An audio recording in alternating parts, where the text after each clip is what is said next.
Welcome to Design Your Destiny, your podcast for tapping into the power of your subconscious mind. In this next few minutes, allow me to show you how to tap into that power so that you can create success with ease, form deeper connections, and have greater presence in your relationships, and most importantly, find peace within yourself. My name is Penny Chason, and I'm your host. Hey, joyful souls, it is Penny, and I'm back with another episode of Design Your Destiny. And, over time, my clients teach me things. And I believe that when we listen, the people that we work with, or let me reframe that, the people that it lights us up to work with, can teach us things. And what they can teach us is how we can do things better, how we can do things more efficiently, or how we can do things more thoroughly so that our clients are getting the result that they want. Because that's why I'm here, to help my clients get the result that they want. My business has gone through several evolutions. When I first opened my hypnosis practice in Connecticut, I was seeing people face to face, and I work with smoking, I work with weight loss, I work with bruxism or teeth grinding. I had a connection with the local GI center, and they referred patients to me all the time for irritable bowel syndrome. Sometimes I worked with people to prepare for surgery so that they had less pain, no nausea, no vomiting, and they could recover much more quickly because they weren't having issues with the side effects of the anesthesia or the pain medicines that caused them to have to stay in the hospital longer. So it was a win-win, right? The patients felt better.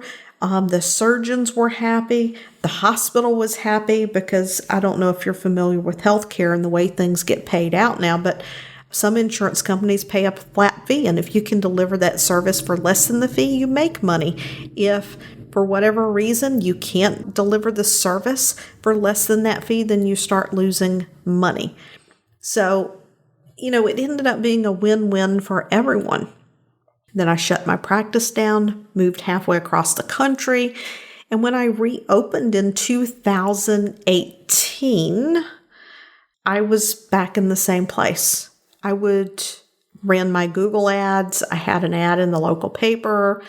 I would work with people who came in for anything and everything. And some people were in I don't want to say better position. They were in a more motivated position to see change. And some people were like, oh, well, nothing else has worked. I at least have to give it my best shot. And when you have the choice of working with someone who's like, I've done everything. I figure, it's time to give this a go. So at least I know that I've done everything I can to eliminate this versus someone who's like, what? This has been a problem for me. I'm done. I'm over it. I'm ready to move on. So one of the first things I began to notice in 2018, rolling into 2019, is that, oh my gosh, it is so much better to work with people who are like, I'm done with this. It's time, something's got to change. Got to move on. That's just so much easier to work with, because then when you ask people to take action, when you ask people to create scenarios in their life where they can experience the success, to get the confidence to stay motivated to move forward, it just makes everybody's life easier and the results come so much more quickly. Then I decided, I really want to take my attention and I want to focus it on pain. I'm a nurse anesthetist. It's just a natural progression to take my experience in working with people in pain and then working with their doctors to help them to combine my awareness of the pain process and what the doctors are attempting to accomplish with the power of hypnosis to give people control back over their life. Then I had the opportunity to begin working with entrepreneurs and people who were already in a space of working to achieve transformation in their life. And that was a game changer for me because most of my clients the last 2.5 years, they already have the tools in their toolkit to manage the way they think, to know how to create a vision, to know how to create an alter ego, the qualities, the characteristics, the thoughts, the beliefs that they want to have to create the success that they want in life. And I've worked with so many people. I've truly been blessed and am grateful to have received all the referrals that I have. It's been a game changer. I won't go down that rabbit hole, but over time, who I work with has evolved yet again, and I tend to connect with a lot of people who not only want to have just more confidence, more motivation, more self-love, greater self-trust, so they can be not only who they want to be, but who they know that somewhere inside there's a part of them that has this knowing that they're capable of being this person.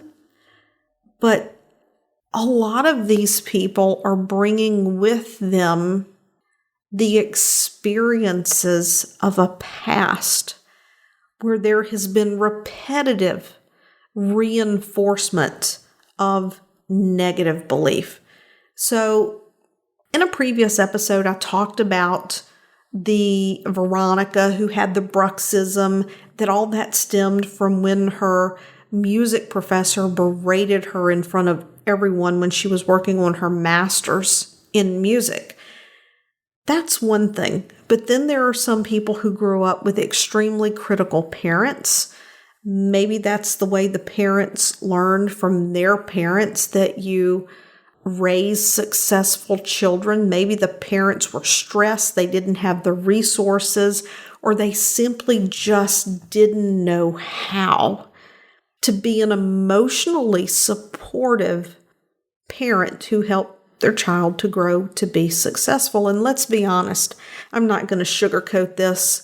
There are people out there who have some downright abusive parents. And it doesn't matter if it's mental, emotional, verbal abuse, just someone who constantly puts a child down every day, every other day, that all they know how to do is call out your mistakes and never praise the positive moments in your life. Those things are traumatic to a young child. We can call it small t trauma. It's just repetitive. We get into these thinkings of not good enough. What do I have to do? What do I have to do to be better? If only I could be better, I can fix it. How can I make mom happy? How can I make dad happy? When there is a lot of repetitive reinforcement of negative self-belief, however that happens, and it can happen in 1,000 different ways. I'm just giving you a couple of examples.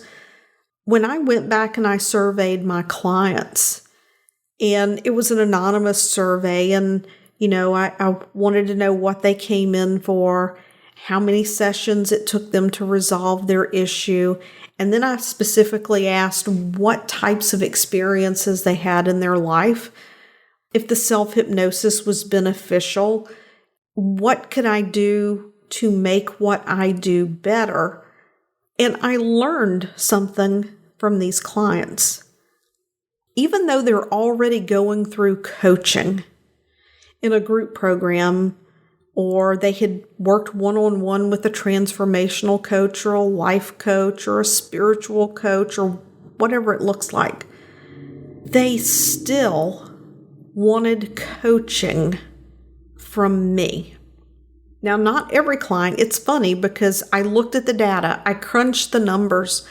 The people who had a lifetime of experience of, let's just call it what it is, indoctrination, of self-belief, they wanted that one-on-one coaching in addition to the subconscious work. Because the truth of the matter is, the more repetitive of a situation there is going on, then most likely the more layers to the onion that are going to have to be peeled to be able to neutralize the reinforcing events so that you can have a complete release of the erroneous beliefs, the erroneous feelings. And what do I mean by that? Well, the erroneous beliefs would be to think I'm not good enough. The erroneous beliefs would be to think I need to do something more. It's my job to make mom happy, or my job to make dad happy, or I need to be quiet and hide so I can be safe. And those are the erroneous beliefs and the emotions that we release around those. Sometimes for my clients, there comes a moment where they realize that their parents didn't have the resources, or they weren't capable of giving them what they needed. And then my clients might feel a little sad. Well, you know what? That sadness is valid because it's part of a grief process. It's a recognition that maybe you had always been attached to having your relationship with your parents look a certain way. And then in that moment when you gain the insight that your parents weren't capable, you grieve, or you have sadness around that realization that it wasn't possible. It never could have happened for whatever reason. And that's a valid emotion, and it's okay as long as you don't get stuck on it. But that's the kinds of things that sometimes my clients need coaching through. So for some clients, I offer the opportunity to add coaching to their hypnosis work with me. And for some clients, depending on what it is they present to me with, I recognize that it's like the best way for me to work with them. That like without the ability to coach them through learning to recognize their emotions, to appropriately respond to their emotions, to know when it's okay, because there are times when it's okay to move your attention and to reframe an emotion, and that's when it's not based in reality. That's when we have to reframe it and do something else with it. But it's not appropriate to do that with a valid emotion, because then what we end up doing is we use coping strategies then to bypass valid feelings. And when we bypass valid feelings, they get stuffed down, they build back up, and we end up in the same place that we were. Clients may reach out to me because they have a very specific goal.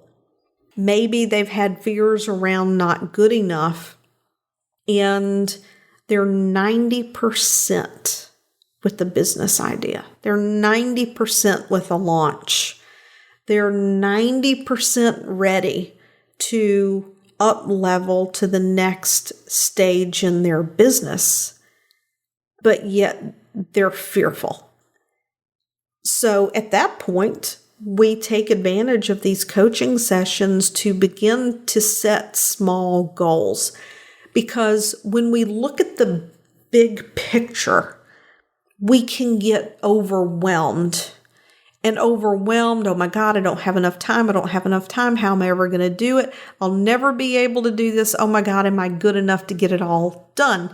So then what we do is we have good intentions, and we unintentionally throw ourselves into a state of overwhelm that then reinforces the very thing we're working to eliminate.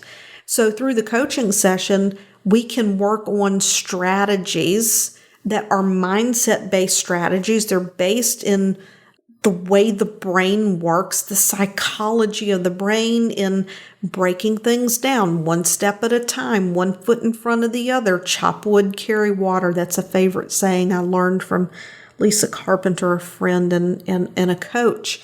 Chop wood, carry water. And to be able to hold to our vision while at the same time not expecting more of ourselves than is reasonable, because above and beyond everything, when people come to work with me, they're coming to work with me because they're ready to get their damn life back. Whatever it is that's been bothering them, they're ready to get their life back, and they want to be able to put themselves first, to love themselves, to care for themselves so they can be fulfilled, they can experience joy, they can be present with their children, they can be more loving and open with their spouse.